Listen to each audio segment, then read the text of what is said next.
कहानी की शुरुआत होती है कुछ साइंटिस्ट और फौजियों के एक ग्रुप से, जिन्हें एक खतरनाक मिशन पर एक अजीबोगरीब से टापू पर भेजा गया। अब हम एक हेलीकॉप्टर के पायलट को देखते हैं जो उसी रहस्यमयी आइलैंड पर मौजूद है। अचानक उसे कोई आवाज आई, एक धीमी सी फुसफुसाहट और कदमों की आवाज। डर के मारे उसने अपनी बंदूक निकाली और आवाज की तरफ बढ़ा, लेकिन अचानक से जमीन पर उसे एक बंदूक दिखी। पर वो कोई आम बंदूक नहीं थी, वो बिल्कुल उसकी अपनी बंदूक जैसी थी। बिल्कुल वही मॉडल, उसकी बंदूक पर जो निशान था वही निशान और सेम नंबर भी। ये देखते ही वो घबरा गया, एक ही बंदूक दो जगह कैसे हो सकती है। पर सोचने का मौका मिलने से पहले ही अचानक कोई पीछे से आया और उसे बेरहमी से मार डाला। उस हमला करने वाले आदमी ने भी बिल्कुल पायलट जैसे ही कपड़े पहने हुए थे। उसने पायलट का बैग उठाया और हेलीकॉप्टर की तरफ भागा और जल्दी से हेलीकॉप्टर उड़ा दिया। लेकिन जैसे ही वो हेलीकॉप्टर आसमान में उड़ा, वो किसी अदृश्य दीवार से टकरा गया। सच तो ये था कि ये पूरा आइलैंड एक जबरदस्त एनर्जी के घेरे से घिरा हुआ था और इसी वजह से हेलीकॉप्टर आग के गोले में जलकर राख हो गया। यहाँ से कोई भी बाहर नहीं जा सकता। कहानी वक्त में थोड़ा पीछे गई और अब हम सैन फ्रांसिस्को शहर में एडिसन नाम की एक एक्स मिलिट्री औरत को देखते हैं। वो यहाँ एक आदमी से मिलने आई थी जिसका नाम है चेज।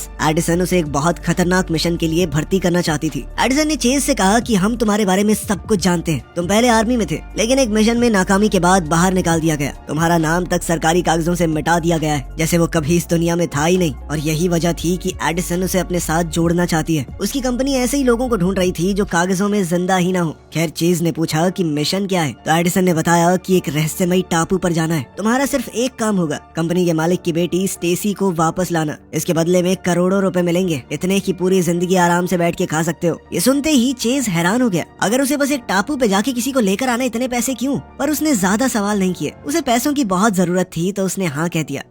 इसके बाद एडिसन ने अपना दूसरा साथी ढूंढा जिसका नाम था रस्क। रस्क एक तेज दिमाग जासूस और मार्शल आर्ट्स का माहिर था, लेकिन उसकी कहानी बहुत दर्दनाक थी। एक हादसे में उसका पूरा परिवार मर चुका था और उस दिन के बाद से वो सिर्फ सबसे खतरनाक मिशन ही लेता था। जब एडिसन ने उसे भी पैसों और मिशन के बारे में बताया तो रस्क ने भी साथ देने के लिए हाँ कर दी। फिर अगले दिन पूरी टीम एक प्राइवेट एयरबेस पर इकट्ठा हुई। अब एडिसन के पास 6 लोगों की टीम थी जिसमें चेज और रस्क भी शामिल थे। एडिसन ने सबको मिशन समझाना शुरू किया। उसने कहा कि उस टापू पर 2 रिसर्च सेंटर है, एक नॉर्थ में और एक साउथ में। हम हेलीकॉप्टर से टापू के बीच में लैंड करेंगे, फिर 2 टीम्स में बांट दिए जाएंगे और दोनों जगहों पर तलाश करेंगे। साउथ टीम थी एडिसन, चेज और डेक्स की, जबकि नॉर्थ टीम थी रस्क और कोल्ट जो भारी हथियारों को चलाना अच्छे से जानते थे। और फिर टैग जो कि मशीन्स और ड्रोन्स का जीनियस था। उन्हें नहीं पता था कि स्टेसी किस सेंटर में रखी गई है, इसीलिए दोनों टीम्स अपनी अपनी जगह पर ढूंढने वाले थे। जैसे ही स्टेसी मिल जाएगी, सब वापस टापू के बीच वाले पॉइंट पर हेलीकॉप्टर के पास मिलेंगे। फिर हम देखते हैं कि मिशन शुरू होने से पहले टैग अकेला बैठकर अपनी बेटी की तस्वीर देख रहा था। उसकी पत्नी मर चुकी थी और उसकी बेटी ही उसकी पूरी दुनिया बन चुकी थी। लेकिन अब वो बेटी एक भयानक बीमारी से लड़ रही थी।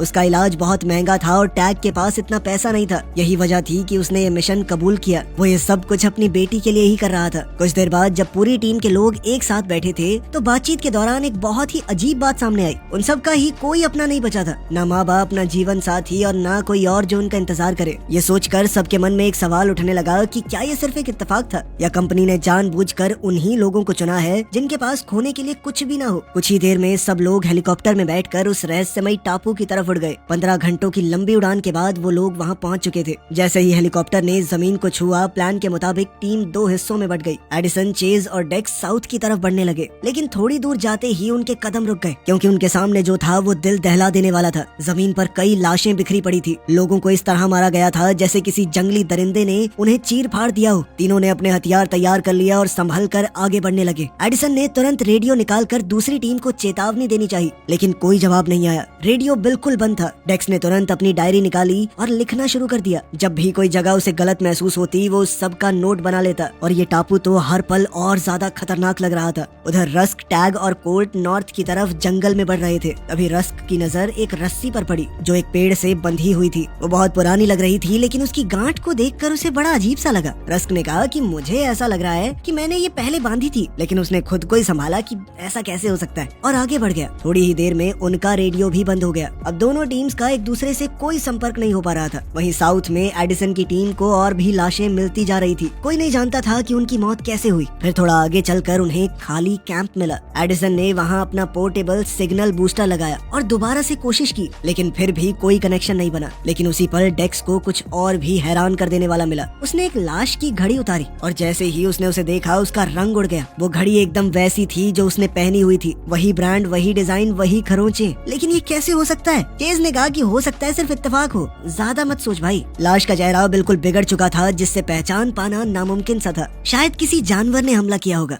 जब दोनों टीम्स अपनी अपनी तरफ टापू को तलाश कर रही थी, तब उन्होंने पायलट को हेलीकॉप्टर के पास ही रुकने को कहा था। लेकिन तभी जंगल में उसके कानों में अजीब सी आवाजें पड़ने लगी और अब हम वहीं पहुंच गए जहां से कहानी की शुरुआत हुई थी। जो शख्स पायलट पर हमला करने आया था वो कोई आम आदमी नहीं था, बल्कि वो एक बदला हुआ म्यूटेटेड इंसान था, जिसे इस आइलैंड की किसी अजनबी शक्ति ने दरिंदे में बदल दिया था। पायलट को मारने के बाद वो बदला हुआ आदमी हेलीकॉप्टर में बैठकर भागने की कोशिश करने लगा, लेकिन जैसे ही हेलीकॉप्टर हवा में उड़ा और ऊपर जाने लगा, वो किसी अदृश्य दीवार से टकरा गया और जोरदार धमाके के साथ फट गया। इस घटना से ये साबित हो गया कि इस टापू से कोई नहीं भाग सकता। उधर कैंप के पास टैग और डेक्स को अचानक कोई आवाज आई। जब वो देखने गए तो उनकी आंखें खुली की खुली रह गई। उनके सामने एक आदमी जिंदा खड़ा था। उसने अपना नाम डॉक्टर यंग बताया। उसने बताया कि वो इसी सुबह अपनी रिसर्च टीम के साथ यहाँ आया था, लेकिन जब वो टापू पर पहुंचे तब सब कुछ पहले ही तबाह हो चुका था। उसकी टीम के लोगों को किसी अनजान चीज ने एक एक करके मार दिया। ये सुनकर एडिसन और बाकी लोग हैरान रह गए। एडिसन ने कहा कि हमसे पहले तो यहाँ कोई और टीम नहीं आनी थी, लेकिन डॉक्टर यंग अपनी बात पर अड़ा रहा। तब उन लोगों ने उससे स्टेसी के बारे में पूछा, वही लड़की जिसे बचाने के लिए वो यहाँ पर आए थे। स्टेसी का नाम सुनते ही डॉक्टर यंग का चेहरा बदल गया और उसने उन्हें धीरे से अपने साथ चलने को कहा। वो उन्हें जंगल के बीच एक अकेली बिल्डिंग तक ले गया। वहाँ जमीन पर एक लाश पड़ी हुई थी। उसका चेहरा बुरी तरह से खराब हो चुका था। यही लड़की स्टेसी है, यानी वो पहले ही मर चुकी थी। इस मंजर को देखकर सब लोग सन्न रह गए। जिसे बचाने वो यहाँ पर आए थे वो तो कब की मर चुकी थी। एडिसन ने धीरे से बाकी सबको देखा और कहा कि अब क्या हमें पैसे मिलेंगे, मगर किसी के पास कोई जवाब नहीं था। थोड़ा सोचकर उन्होंने फैसला किया कि वो स्टेसी की लाश को अपने साथ लेकर जाएंगे, ताकि कोई तो सबूत रहे। रात हो चुकी थी और हेलीकॉप्टर का रास्ता काफी दूर था, इसीलिए उन्होंने वहीं कैंप में रात गुजारकर सुबह निकलने का फैसला किया। अभी भी वो दूसरी टीम से कोई कांटेक्ट नहीं कर पा रहे थे, ताकि उन्हें बता दें कि मिशन पूरा हो चुका है। इधर डॉक्टर यंग को थोड़ा सुकून महसूस हो रहा था। उसने कहा कि कम से कम मैं अकेला नहीं हूँ, तुम लोगों के साथ यहाँ से निकल जाऊंगा। लेकिन तभी एक और अजीबोगरीब चीज हुई। डेक्स अपनी डायरी में कुछ लिख रहा था कि तभी डॉक्टर यंग ने उसे देखा और कहा कि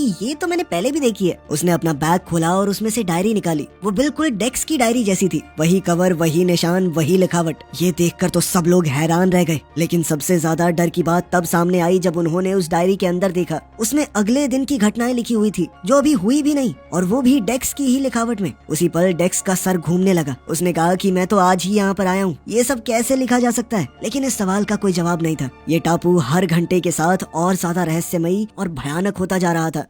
उधर टापू के दूसरे हिस्से में हम देखते हैं कि रस्क, कोल्ट और टैग ने भी रात के लिए रुकने का फैसला किया था। उन्होंने आग जलाई और अपने हथियार पास में रखकर आराम करने लगे। तभी अंधेरे जंगल से एक अजीब आवाज आई। तीनों तुरंत सतर्क हो गए और उन्होंने अपनी बंदूकें उठा ली। तभी अचानक किसी चीज ने टैग को पीछे से पकड़ लिया और घसीटने लगी। टैग ने चिल्लाकर छूटने की कोशिश की और जब उसने पलट कर देखा तो उसके होश उड़ गए। उसके सामने एक बहुत बड़ा डरावना दरिंदा था। तब टैग समझ गया कि जिन लाशों को उन्होंने देखा था उन्हें किसने चीरा था। अब दरिंदा अपने पंजे उठाकर टैग को मारने ही वाला था कि उसी पल रस्क टाइम पर पहुंच गया और गोली चलाकर उस जानवर को पीछे हटा दिया, जिससे टैग तो बच गया, लेकिन खतरा अभी टला नहीं था। जैसे ही रस्क ने टैग को संभाल कर खड़ा किया तो कोल्ट कुछ कदम दूर अकेला रह गया। तभी अचानक एक और दरिंदा सामने आया और उस पर टूट पड़ा। लेकिन ये दरिंदा और भी ज्यादा भयानक था, क्योंकि वो बिल्कुल कोल्ट जैसा ही दिखता था। वही चेहरा, वही कपड़े। इससे पहले कि कोल्ट कुछ समझ पाता, उसके बहरूपिये ने ही छुरा घोंप कर उसे मार डाला। रस्क और टैग सुन्न होकर ये सब देखते रहे। अब सवाल तेजी से घूमने लगे थे, कोल्ट का ये दूसरा रूप कहाँ से आया, ये दरिंदे कौन थे, और इस टापू पर लोगों, डायरी, घड़ी और सामान के नकली रूप क्यों मिल रहे हैं? इतना साफ था कि कुछ तो बहुत गलत चल रहा है यहाँ पर।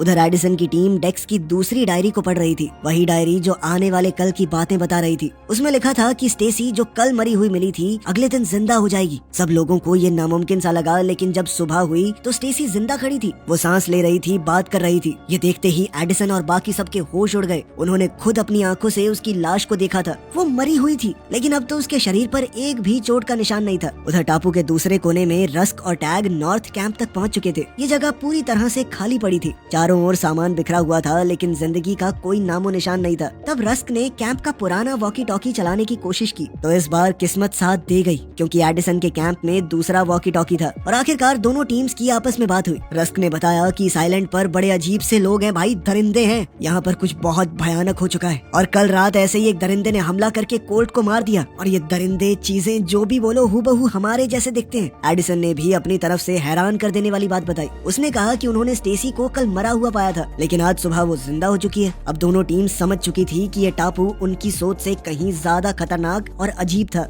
टेंट के बाहर स्टेसी डेक्स के साथ बैठी हुई थी और अपनी यादें बता रही थी। उसने कहा कि वो 3 दिन पहले अपनी रिसर्च टीम के साथ यहाँ पर आई थी। उनका एक एक्सपेरिमेंट बिगड़ गया था, लोग बदलने लगे थे और एक दूसरे पर हमला कर रहे थे। वो भागना तो चाहते थे लेकिन पता चला कि फंस चुके हैं। सच तो ये था कि इस टापू से बाहर कोई नहीं जा सकता। तब डेक्स ने पूछा कि तुम कैसे बच गई? तो ये सुनते ही स्टेसी की आंखें झुक गई। उसने धीरे से कहा कि वो बची नहीं थी, कल रात एक दरिंदे ने उसे मार दिया था। उसे सब कुछ अच्छे से याद है, लेकिन सुबह अचानक से वो जिंदा होकर उठ गई। ये सब कैसे हुआ वो खुद भी नहीं जानती। वहीं दूसरी ओर कैंप के अंदर डॉक्टर यंग चुपचाप डेक्स की डायरी पढ़ चुका था। सब कुछ पढ़ लेने के बाद वो एडिसन और बाकी सब की तरफ मुड़ा। उसका चेहरा बहुत गंभीर था। उसने कहा कि मुझे समझ आ गया है इस टापू पर क्या हो रहा है। ये सुनते ही सब लोग उसके आसपास इकट्ठा हो गए। डॉक्टर यंग ने गहरी सांस ली और बोलना शुरू किया। उसने कहा कि ये टापू वर्म होल्स से भरा हुआ है, यानी स्पेस टाइम के फैब्रिक को फाड़ कर बने हुए कुछ ऐसे छेद जिनके अंदर से समय में आगे पीछे जाया जा सकता है। इसी वजह से यहाँ पर वक्त नॉर्मल तरीके से नहीं चलता। यहाँ समय सीधा 72 घंटे यानी कि 3 दिन तक चला था।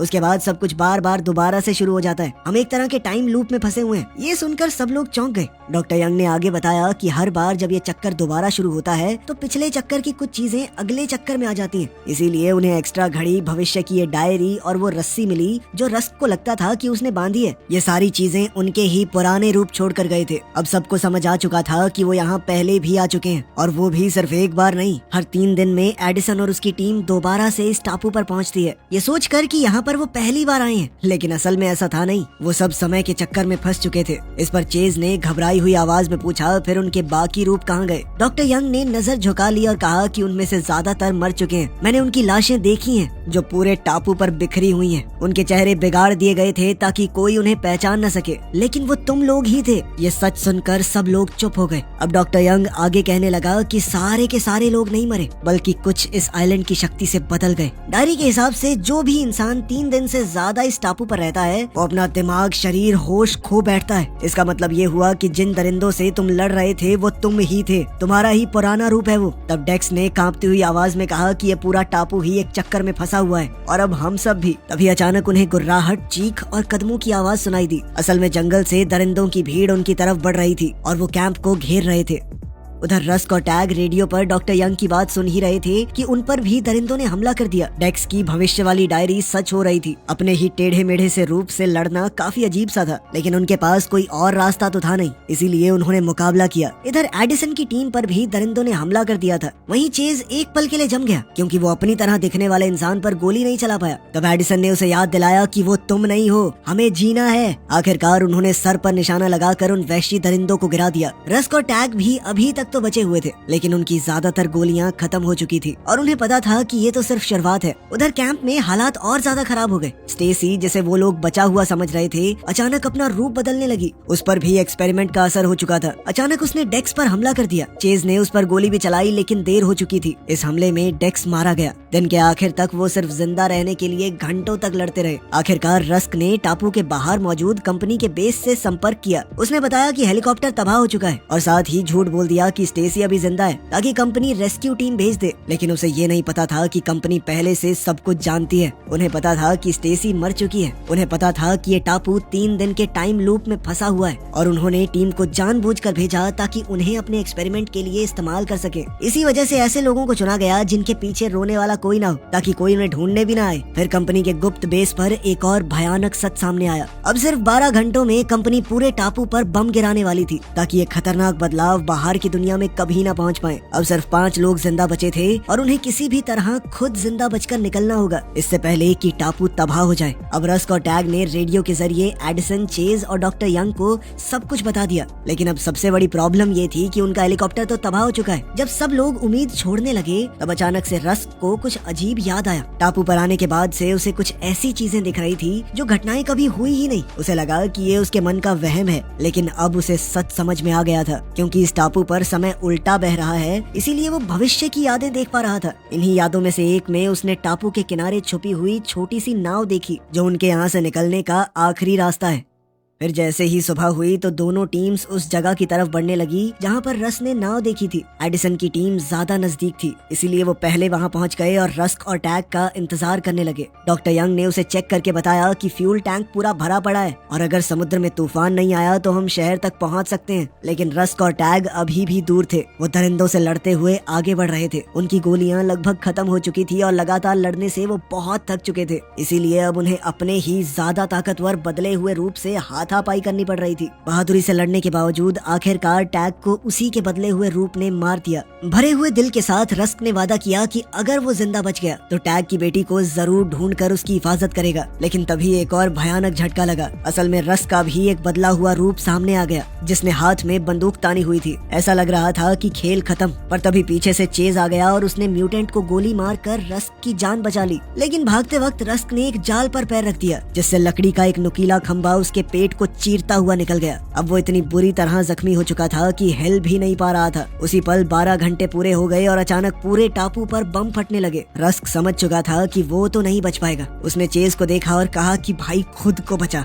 ये सुनकर चेज ने भारी दिल से रस्क को अपनी बंदूक दे दी और अलविदा कहकर नाव की तरफ दौड़ पड़ा। यही उसका आखिरी मौका था। वहीं डॉक्टर यंग पूरे टापू पर गिरते हुए बमों को देख रहा था। उसने एडिसन की तरफ मुड़कर कहा कि उन्हें अभी निकलना होगा, अब वो चेज का इंतजार नहीं कर सकते। लेकिन एडिसन ने साफ मना कर दिया। वो चेज और रस्क के बिना कहीं जाने को तैयार नहीं थी। तब बेबस होकर डॉक्टर यंग ने एडिसन को बेहोश कर दिया और अकेला ही नाव चलाने लगा। पर तभी अचानक किस्मत से चेज भी किनारे तक पहुंच गया। उसने उसी पल पूरी ताकत से छलांग लगा दी और नाव के पीछे बंधी हुई रस्सी को पकड़ लिया। तभी एडिसन भी होश में आ गई और जो उसने देखा वो बहुत भयानक था। असल में अब डॉक्टर यंग बदलने लगा। वो सबसे ज्यादा समय तक टापू पर रहा था और 3 दिन पूरे होते ही उसका रूप बदलने लगा। उसकी आंखें चमक रही थी और चेहरा टेढ़ा मेढ़ा हो चुका था। अचानक वो एडिसन को मारने के लिए उस पर झपट पड़ा। उसी पल एक आखिरी गोली की आवाज गूंजी। ये कोई और नहीं बल्कि रस्क था। उसने अपनी आखिरी सांसों में जलते हुए टापू से वो आखिरी गोली चलाकर एडिसन की जान बचा ली थी और फिर अगले ही पल वो धमाके में मारा गया। अब उस नाव में सिर्फ चेज और एडिसन बचे थे। वो जिंदा थे लेकिन आग और तबाही से घिरे हुए। उन्हें नहीं पता था कि वो बच भी पाएंगे या नहीं। उसी जगह से गुजरे जहाँ हेलीकॉप्टर तबाह हुआ था, लेकिन शायद इस आइलैंड पर हुए ब्लास्ट की वजह से वर्म होल हिल गए थे और कुछ पलों के लिए एक सुरक्षित रास्ता खुल गया, जिससे चेज और एडिसन टापू से सही सलामत निकल गए। वीडियो पसंद आई तो लाइक कर देना, चैनल को सब्सक्राइब कर लेना। मिलते हैं अगली वीडियो में।